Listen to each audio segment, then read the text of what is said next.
Okay, hi guys. How are you doing? Hi. I really hope you can see. Okay. I need to talk about this, guys. It has been living in my brain for a long time. For till college. They're gay. Glinda and Elphaba. I know that Wicked Part 1 is the only thing that's come out yet, but I had to talk about this. Alright, so I'm using 3 different pieces of evidence. I'm talking about the stage production of Wicked the Musical, using not only the Idina Menzel and Christian Chenoweth version, but also other staged versions of it. A lot of them use very similar staging, very similar stuff, and the soundtracks are the same. I'm going to use the book, the 1995 Gregory Maguire novel. Don't let your kids read it. Not a good kid's book. And then also the 2024 movie musical, part 1. Okay, so to start with, it's really important to acknowledge that Elphaba and Glinda are two sides of one coin. They have a commonality, which is their ambition. Glinda eventually gets what she wants, but she doesn't think she deserves it. Whereas Elphaba never gets what she wants, but she thinks and she understands that she deserves what she wants. We can also look at the way that their costuming was done. Their costuming is ironically done, right? Glinda's costuming in both the musical and the movie, it's very light, very airy. It's supposed to represent the sky in the air, whereas Elphaba's costume was directly done to be very dark, very muted, very rooted to the earth, and like the ground, which is ironic because Glinda is the one who has to be left behind when Elphaba begins to defy gravity. Glinda is the one who wants to escape. She wants that freedom, whereas Elphaba wants nothing more than to stay in Oz and make a difference. And the tragedy of them is that neither of them gets what they want ultimately, and that they have to keep searching for happiness in each other anyways. Also, interestingly enough, in the book, when Elphaba dies, her dying thoughts are of Glinda. Her dying thoughts are literally of Glinda. This is literally her dying thoughts, is Glinda in her gowns, waiting to be good enough to get what she deserves. And again, you can see even in the ways that they've done the costuming for the movie, Glinda, very light, very airy, not as structured, whereas Elphaba's dark, rooted, structured. Okay, so just a note about the musical. Fiyero and Glinda, they're not a thing. They are not a thing in the book. Fiyero is a very different character in the musical and the movie than he is in the book. In the book, he is like quintessential exchange student. He is a person of color. He's covered in diamonds, like tattooed basically. Whereas in the musical, he's not. But their relationship is non-existent in the books. It was invented for the stage musical to help aid with plot and character development, and also aid with Fiyero, like who he was and including him more. So if it seems shallow and empty, that would be why. All right, so we're gonna actually start with the ending because Wicked, as we know, is a cyclical story, right? It starts at the end and it ends the same way as it starts. It's a loop, right? So at the end of the show, Elphaba makes Glinda promise. She says, "Don't try to clear my name, please. Like, I love you, and I know that names mean a lot to you, but you can't try to clear my name." And the start of the musical is right after that, where Glinda is trying to clear her name, because Glinda can't lie to the Ozians. And the entire story is actually from Glinda's point of view, because as we all know, to be loved is to be seen. And Glinda sees Elphaba. Also, Ariana Grande posted that on her Instagram story, like the day Wicked came out, so that's crazy. But you didn't know that. All right, so plot. We're gonna start with the Wizard and I. It's incredibly valuable for Elphaba and the accompanying scenes as it's setting up this dynamic between her and Glinda. And Elphaba has just spent the last 5 minutes being laughed at by all of Shiz, including Madame Morrible, who laughs at her until she realizes that she is powerful and she's deemed special. And then she's whisked off to special tutoring. And then in comparison, Glinda has been trying for 5 minutes to pursue what she really wants, which is her academics, but she's being lauded for her looks and her reputation alone. So Glinda really wants to be valued for who she is inside, but she realizes that's never going to happen. and she leans into her looks and her social aptitude. Meanwhile, elphaba wants to be valued for her outside, her looks, her beauty. But she learns that that's never going to happen, so she leans into her value for other people, which is her talent. So she wants to be accepted for her greenness. She realizes it's never going to happen.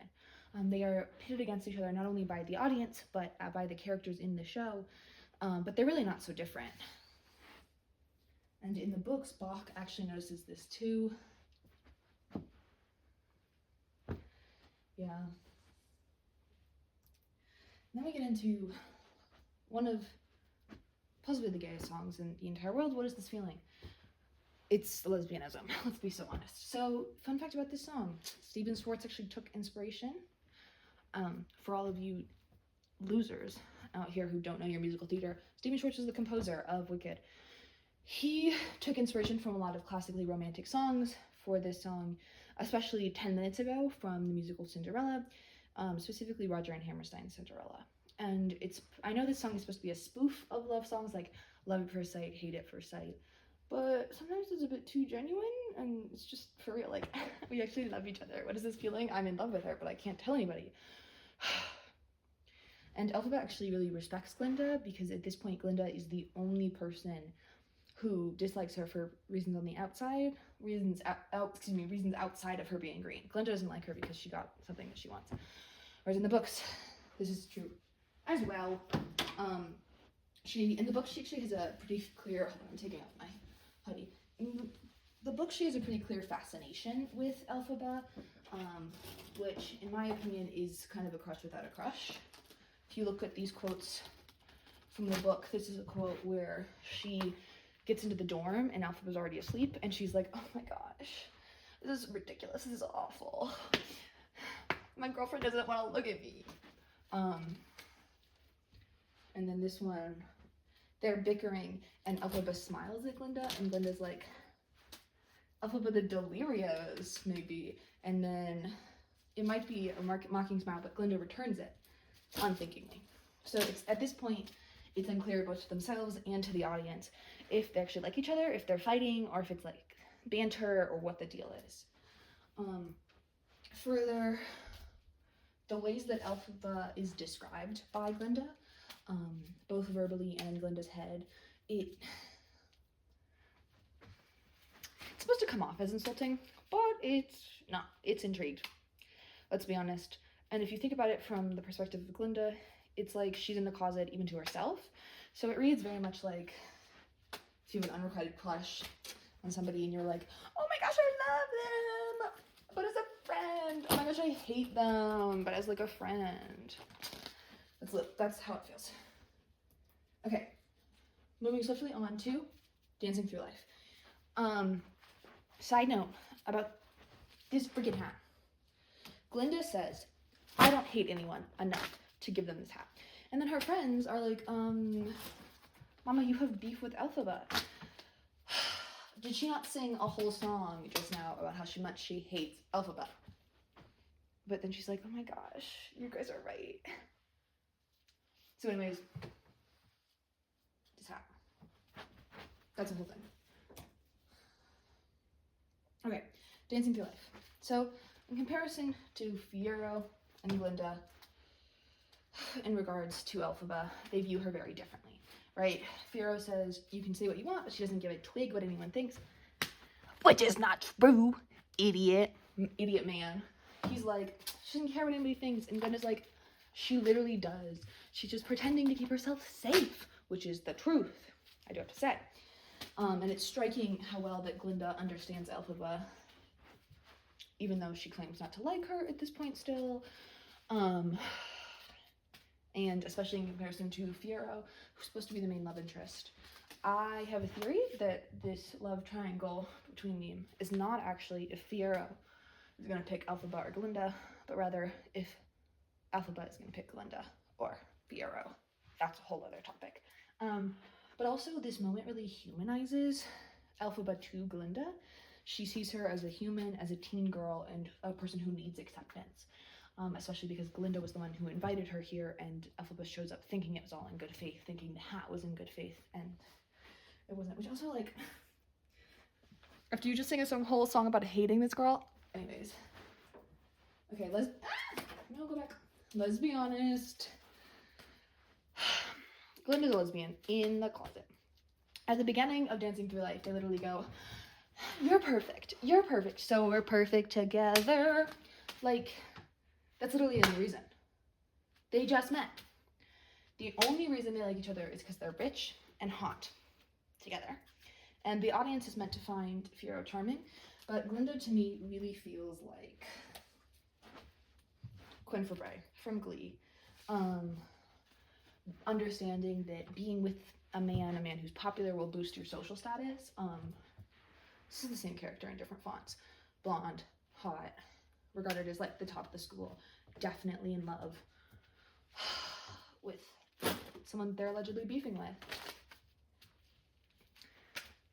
And the writers are never going to give that to us because it's fucked up.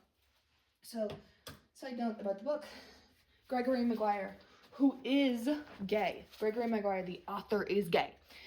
He has literally said that you could take the whole book as an analogy for being in the closet. And again, he's gay, so the entire book is about as queer as it gets. Oz is very gay. So you can't convince me that this was an accident. I mean, as if the thinking Glinda goes into an internal closet and shuts the door. What? Gregory Maguire, when I catch you, Gregory Maguire. I'm not reading this, by the way. You can pause to read it. This is another quote. We all know about gay men who have to lower their voice to pass as straight, but gay women, there is studies about how gay women have to raise their voice and talk like up here. I'm sure we've all heard of the Fundy baby voice, but so, talking like up here in like a more falsetto range, which is pretty crazy. And fun fact, in the musical, Stephen Schwartz literally writes it so that when Glinda is lying, she goes up into her soprano. So she's lying to the Ozians, she goes up into her soprano, she's like, "No, I'm Lois Lowigan," which is tea. Which this very much leads us to Popular. I love this song. Good song. Okay, so we're gonna jump to the end of Popular because you could talk about the whole thing is trying to make elphaba more femme, trying to make more acceptable for society, but also Glinda being like, "You're hot and I want to touch you." So, but anyways, the end, there's a lyric where Glinda literally says, "You're gonna grin and bear it, your newfound popularity."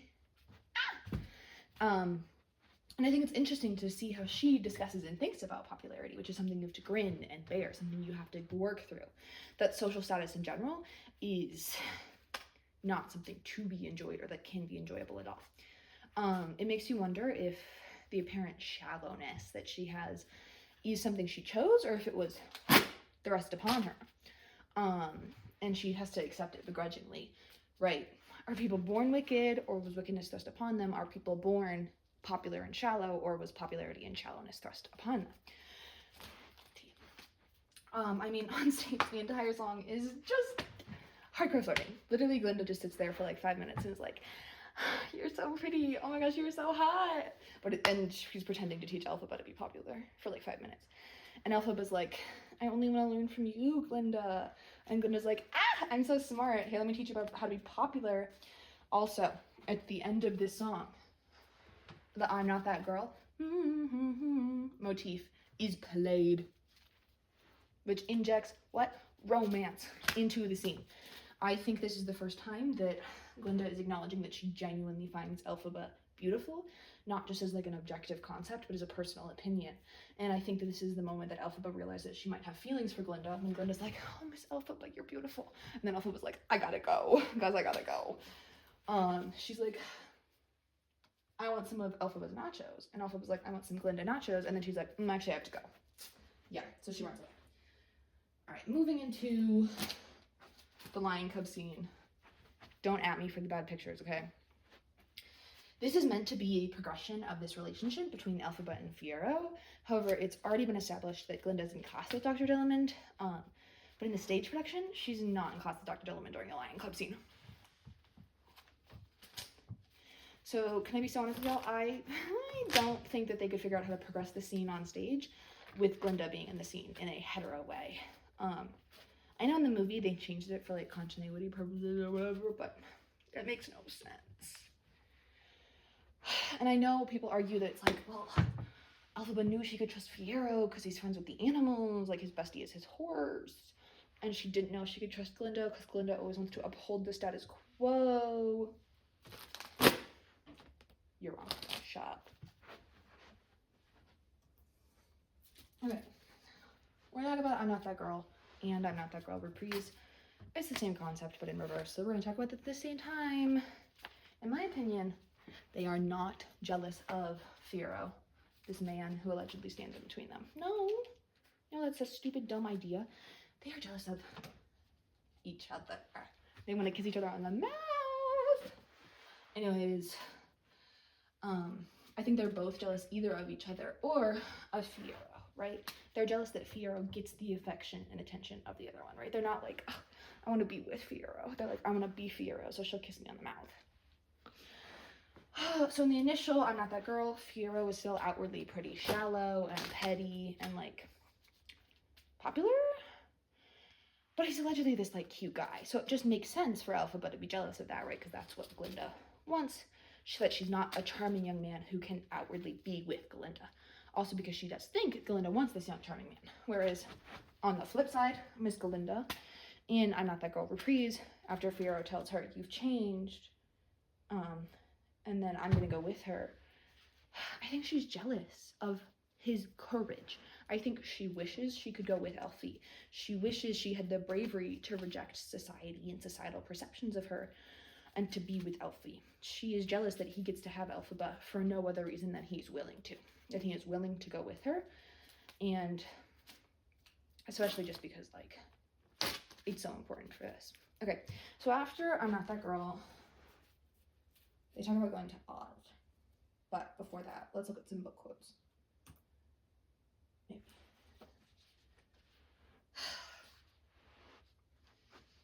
Guys, so on the way to the Emerald City, they sleep in the same bed. In the books, they actually like to travel. There's no bullet train or like magical situation which gets them there. Literally in the books, they sleep in the same bed. And she's like, it made me feel brave, Glinda. She's like, it made me feel brave and vulnerable. I also love how in the movie, elphaba reads the words, I hope you get everything your heart desires. And immediately is like, I need my girlfriend. I need Glinda to come with me. She is everything my heart desires. But anyways, also, they sleep on each other, and that's really cute. There's no heterosexual explanation for this, which is crazy. It's crazy that like there's literally no heterosexual explanation for. There was only one bed, but it makes Glinda feel vulnerable and brave. Whatever. Okay. So now they're in their city, right? And it's interesting that in the movie, the wizard immediately picks up on elphaba's hesitancy to pledge loyalty to him, right? He's like, well, this bitch doesn't want to pledge loyalty to me, but she's in love with this other bitch, Glinda. So maybe if I tell her that Glinda can also live in the Emerald City, she'll stay with me. Madame Morrible also definitely told him about Nessa, right? Because like not only does Glinda exist in elphaba's life, but Nessa exists too. And Madame Morrible's keeping the wizard informed on everything in elphaba's life. So it doesn't make any sense as to why she would tell him about Glinda and Nessa, and that he would pick Glinda over Nessa, which is elphaba's sister, if he doesn't think they're at least something, right? Like Glinda is the one that elphaba can't live without, not Nessa, which is tea. Okay, so now, guys, I'm so sorry to tell you this. No, go back. Presidential alert, the girls are fighting. All right, so now we've got defying gravity, which is unfortunately our big breakup moment. Yep, that's right, they're breaking up. They're sort of breaking up. So this song in general, phenomenal metaphor. Great song. If you have not listened to it, what are you doing? Go listen to it. But I also think just like in general, I think it's a phenomenal metaphor for Glinda. Okay, hear me out. I think it's vital, especially with this analogy of her being in the closet, right? The thinking Glinda has to go back into the closet so she can fit into society's preconceptions of who and what she's supposed to be. She's forced to choose in this moment right here. Out yourself to the whole world at a very risky moment. She was not prepared for this. She just thought she and her girlfriend were going to go on a little trip, but then she has to decide if she wants to out herself to the whole world or go further back into the closet, almost Narnia, right? So we know which one she chooses, and elphaba leaves without her, right? Kiss me goodbye, you're defying gravity. Which directly applies to this scene from the books, where, note, in the books, the only other person who elphaba calls my sweet is Fiyero, and a scene where they're making love. Okay, so literally they kiss. And in the books, her calling both of them my sweet really does set them up as almost like opposing love interests for elphaba. Sorry, this scene is really sad, guys. They love each other and they can't be together. Also, there's another lyric in Defying Gravity where they're like, too long I've been afraid of losing love, I guess I've lost. Well, if that's love, it comes at much too high a cost. But like, let's think about it. Fiyero and elphaba have spent maybe 20-30 minutes together alone at this point. Whereas it's Glinda's love elphaba's talking about. She's talking about the love of this woman who I adore, who I would die for, who I am so deeply intertwined with, who is the other half of my soul, who I cannot be with, right? She chooses Glinda in Defying Gravity. She says, come with me, I choose you. Glinda is an active choice for her that she makes. And the only reason that they can't go together is Glinda has to, unfortunately, stay in the closet. In this song, the music is also really important. Shocker, it's a musical, and the music is important. What? But they switch harmonies from previous lines. Previously, Glinda has always sung the higher harmony, and elphaba has always sung the lower one. However, they switch at this song at one point, which I genuinely think hints to Glinda being like, should I go? I do. She's like, I want to go, but I can't. She wants to go. She wants to go, but she can't. Okay, guys. Now we're in Act 2. Are they lovers? Worse. Two sides of the same coin. Okay, so jumping right into Act 2, we start with this jam-packed scene and song, thank goodness, right? Basically, at the start, Glinda's singing about how she's so happy, and she looks and acts miserable. Guys, she's not happy. She's fake happy. It really parallels with the way she talks about in Popular, like you're gonna grin and bear your popularity. She's grinning and bearing her popularity, right? It's a tragic bit of foreshadowing for Glinda's future with the lyrics like, I couldn't be happier, although it is, I admit, the tiniest bit unlike I anticipated. Which connects perfectly to, at the very end of the Dancing Through Life scene, Glinda is like, Fiyero's like, what's wrong? And Glinda's like, I got everything I wanted. I got what I wanted.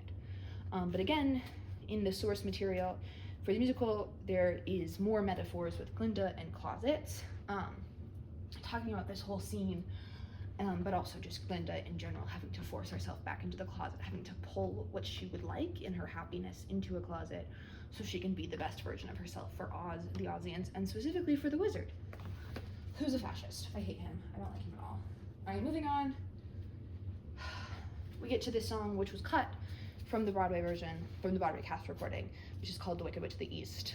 There isn't specifically about elphaba and Glinda in this song, like anything really important about them that we want to talk about, but it's a perfect, opportune moment to talk about this. This is deserve motif that comes up again and again and again in the musical, right? It's linked to nearly every single pairing in the show. Okay, I know, but hear me out.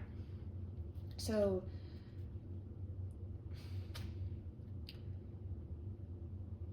they all have like this hint of bitterness.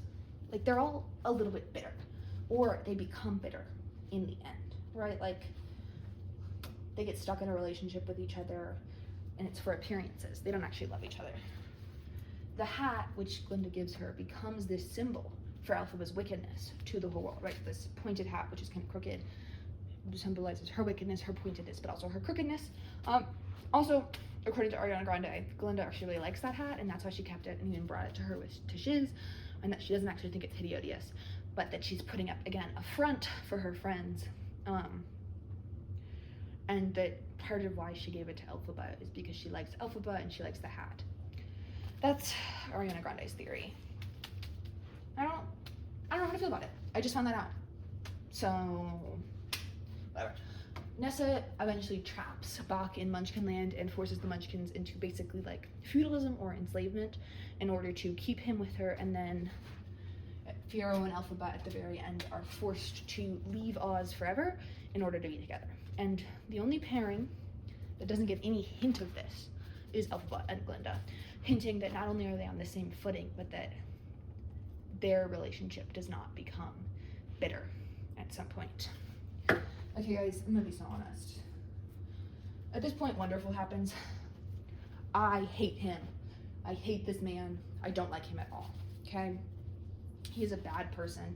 And in Wonderful, the song, he even talks about like the keeping up of appearances, right? Like, oh, there's a line where he's like, a thief is either a beggar or he's a rich man, depending on who writes the story, right? Again, bringing up this idea of like, not to quote Hamilton, but who lives, who dies, who tells your story, right? That history is written by who? The winners. Okay, so then immediately following Wonderful, which is why I brought that song up in the first place, because I hate that man. Oh my gosh, why is it not changing? Okay, thank you. Rude. Bring me my lesbians. So Glinda interrupts this whole standoff thing that's going on between Fiyero, elphaba, and the wizard, and she immediately rushes in and hugs elphaba and calls her Elfie, which is her nickname, and she's the only person in the whole show who called elphaba Elfie. It's really cute, and she's like, oh, thank Oz you're alive. Oh, you shouldn't have come if anyone discovers you. And like she gets all worried, which is implying that like she knows this is dangerous, which is extremely compelling, especially in comparison with Fiyero in this scene, who was incessantly searching for elphaba using the wizard's guards, right? He was searching and searching for her, even though he knew it was dangerous for elphaba, not for him. He's a rich man in the musical and the movie. But this really is interesting considering that Glinda is always talked about and portrayed as like a selfish person. And I think that letting elphaba stay hidden is a distinctly unselfish act of hers. Also in this scene, Glinda realizes that the wizard and Fiyero and all these other people, but specifically the wizard, are there. And then she immediately reverts back to public persona. She's like, oh my gosh, Elfie, I loved you, I missed you. Oh my gosh, hi! Right, like again, this flip, she goes into customer service voice almost. So I think this is a tragic instance of miscommunication among these two, which I think happens a lot.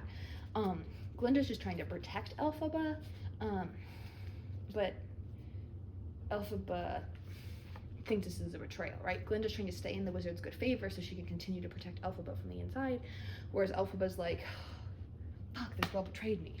And I think that this is a large reason as to why elphaba picks Fiyero, which again I mentioned earlier, Glinda's an active choice for her. Fiero's a passive choice. She just kind of falls into Fiyero. She picks Glinda. She asks Glinda to go with her. Fiyero just tells her that he's gonna go with her. He just says, I'm going with you. But she asks Glinda to go with her. Also in almost the staging of almost every single production, Fiyero has to drag elphaba away from Glinda. Okay, this leads into I'm Not That Girl reprise. I talked about this earlier, but I just want to reiterate.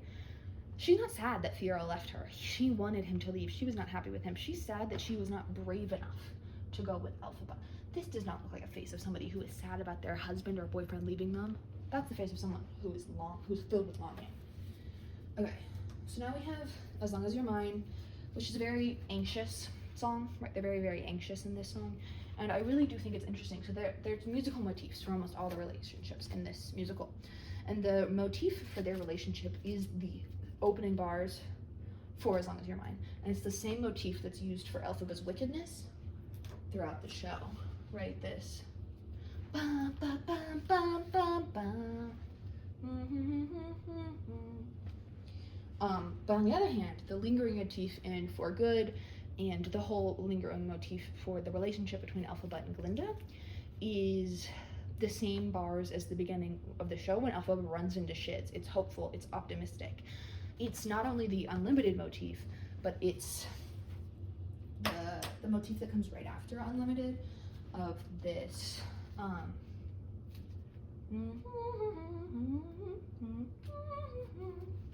anyways, motif, which is the staple of their relationship, saying that elphaba and Fiero's relationship is sonically compared to wickedness, because she's forced to accept and embrace it, whereas elphaba and Glinda's motif ties back to warmth and good faith and even youth, and that they both try so hard to keep this, right?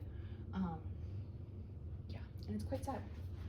So, which leads me to, at the end of As Long As You're Mine, elphaba says to Fiero, she's like, I wish I could be beautiful for you. And Fiero says, you are. And then elphaba's like, you don't have to lie to me. And then he says, it's not lying, it's looking at things a different way. This motherfucker, this bitch, I don't like him at all. I'm sorry, is that kind of shitty? Yeah. Okay, in comparison, Glinda's compliments are never with terms and conditions.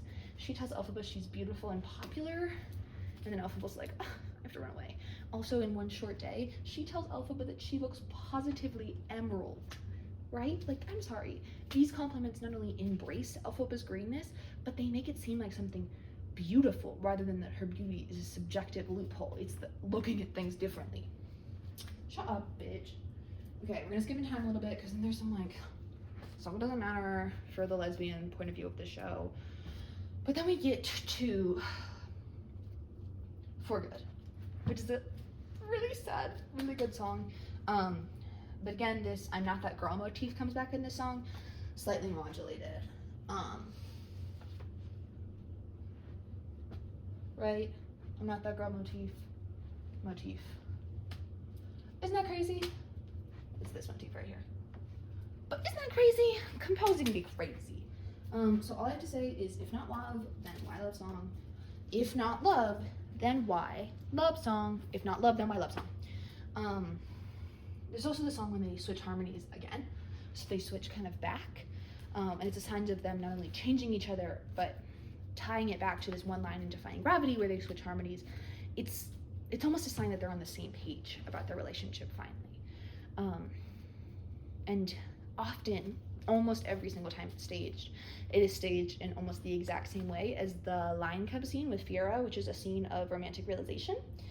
And remember, elphaba's goal has always been to make a difference in Oz, to change it for good, for the better, which she does not only to Glinda, but through Glinda. And at the end of the show, Glinda tries to clear elphaba's name. She suggests that they clear elphaba's name and that they work together, whereas Fiero says they should abandon Oz forever and run away. And it's posed as a happy ending in the show, and you could read it that way. I don't believe in that reading of the show, if I'm being honest.